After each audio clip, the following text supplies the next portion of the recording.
ভাই তাড়াতাড়ি আসেন না। গাড়িটি ইতিমধ্যে আমরা কথা বলার চেষ্টা করছিলাম, গাড়িটি অনেক ব্যাকে চলে যাচ্ছে। আসলে কি করবেন জানি না।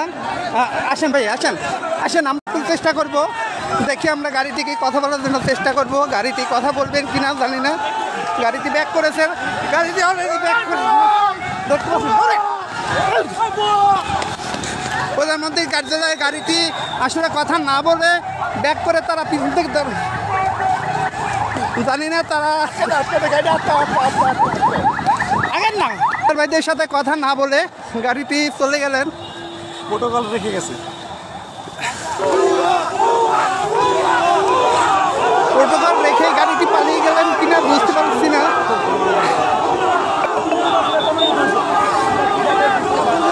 ভাইয়া গাড়িটি দিয়ে আসলো প্রধানমন্ত্রী কার্যালয়ে লেখা গাড়ি, আপনাদের সাথে কথা না বলে চলে গেল প্রোটোকল রেখে, কারণটা কি?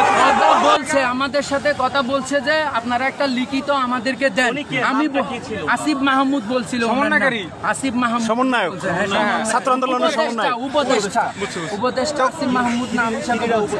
হ্যাঁ হ্যাঁ, তো উনি বলতেছে যে আপনারা একটা লিখিত দেন। স্যার আমি বলতেছি লিখিত কি? এখানে আমাদের এক দফায় এক দাবি, এখানে লিখিত কি দিব? আমাদের তো কোনো এক্সট্রা কোনো লিখিত কোনো কাজ নাই। আমাদের এখানে কোনো অনেকগুলা দাবি যদি থাকতো তাহলে আমরা লিখিত আকারে পেশ করতাম, এটাই বলছি। না আপনারা তো সুন্দরভাবে স্বাগত জানিয়েছিলেন, উনি আপনাদের সাথে কথা না বলে কেন চলে গেলেন?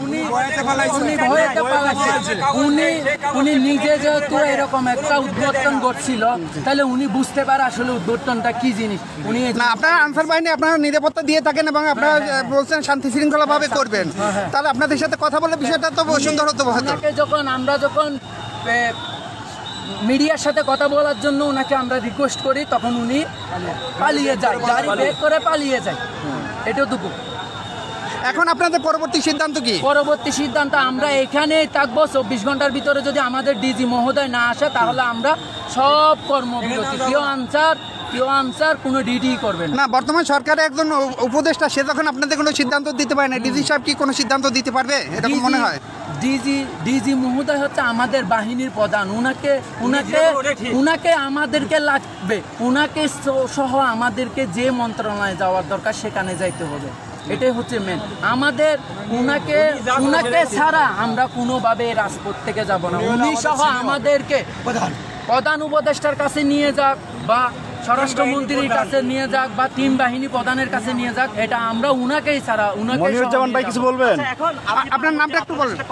আমার নাম মিজানুর রহমান।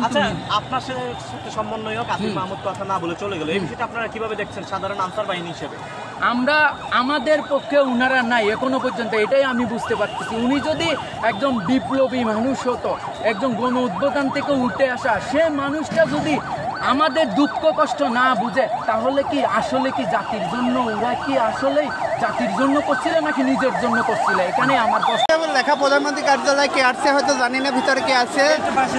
সবাই আসলে আন্দোলনে বৃষ্টির মধ্যে কে আছে? সমন্বয়ক নাহিদ ভাই। সমন্বয়ক নাহিদ সাহেব আসছেন, দেখা যাচ্ছে ওনার গাড়িটি আমাদের আনসার ভাইয়েরা এখানে আন্দোলনে আছেন।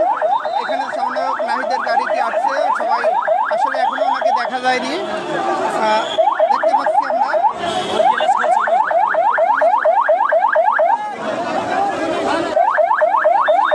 আনসাররা গাড়িটিকে ঘিরে ধরছে।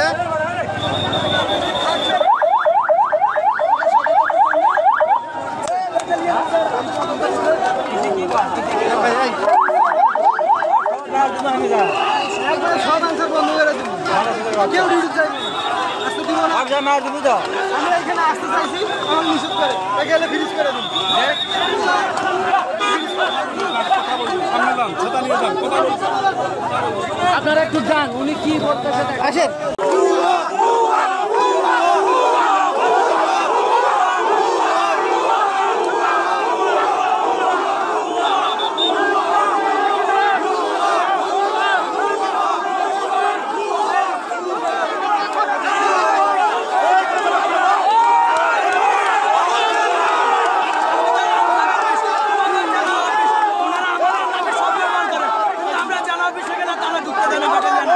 কেন আমরা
দেখি দেখি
আমরা দেখতে পাচ্ছেন একটা গাড়ি আটকিয়ে রাখছে লেখা প্রধানমন্ত্রী কার্যালয়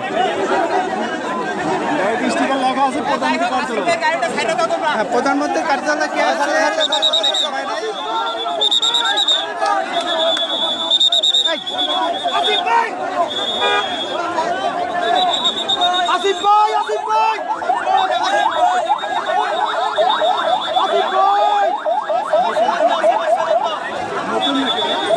নজরুল প্রধান বিচারপতি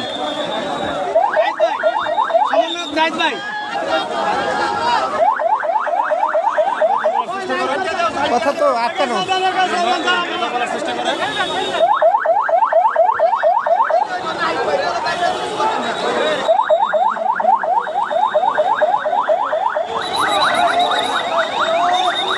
অতি বৃষ্টির ভিতরে তারা লাইভ করে যাচ্ছে আন্দোলন চালিয়ে যাচ্ছে আমরা লাইভে আছি আপনারা সবাই লাইভটা শেয়ার করে দেন যে যেখান থেকে দেখতেছেন লাইভটা শেয়ার করে দেন